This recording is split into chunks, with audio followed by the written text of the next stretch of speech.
ویدیو میخوام بهتون چند تا راه برای کشتن ویدر یاد بدم که امیدوارم براتون مفید باشه. و اگر این ویدیو خوشتون اومد این ویدیو رو لایک کنید. فقط قبلش اینم بگم که راههایی که میخوام بگم فارم نیستش و شما میتونید به راحتی ویدیو رو بکشید. برو بریم برای آموزش. راه اول مشخصه، میایید اینجا روی زمین عادی یه ویدر اسپان میکنید و بعد میذارید دهنش هم سرویس میکنید. حالا من اسپان نمیکنم که خیلی اینجا شلوغ پلوغ نشه. راه بعدی هم که یه راه خیلی عالیه و اکثر بازیکن‌ها از این راه استفاده میکنن. هم بهتون بلاک میده، هم امنیتش خیلی بالاست، هم حالت ماب فارم میشه. شما فقط از یه دهنه کوچیک با ویدر رو در راه هستید. ممکنه خیلی از تیراش بهتون نخوره ولی ضربه های شما به اون بخوره. به این صورتی که شما یه تونل طولانی میکنید، بعد ویدر رو داخل یه اتاقکی که بعد کندن تونل ساختید اسپام میکنید و شروع میکنید به زدنش.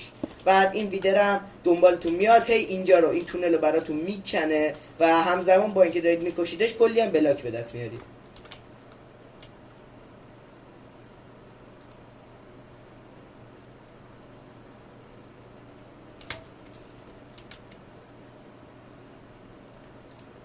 رسیدیم به دوتا راه آخر. این دوتا راه از همه راحت تره، یعنی شما با این دوتا راه رسما ویدر رو دارید فارمش میکنید، اصلا در حالی که هیچ فارم پیچیده ای نساختید ولی دارید فارمش میکنید.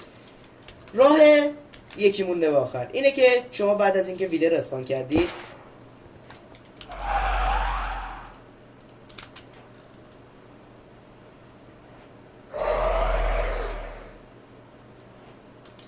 بعد اینکه ویدر اسپان شد یه دونه آیرن گولم رو اسپان کنید و دستتون آهن بگیرید و آیرن گولم رو همزمان با اینکه داره به ویدر فایت میده درمان کنید.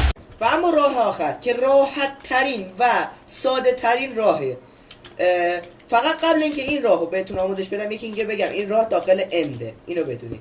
قبل اینکه این راهو بهتون آموزش بدم توی کامنت ها برام بنویسید که شما اول از چه راهی استفاده میکنید و کدوم یکی از این راهها به دردتون خورد و ویدیو رو هم لایک کنید. لیتس گو بریم برای آموزش. شما یه چنین سکویی رو وقتی ساختید الان دقیقاً اون کیل فارم شما واسه ویدر آماده است.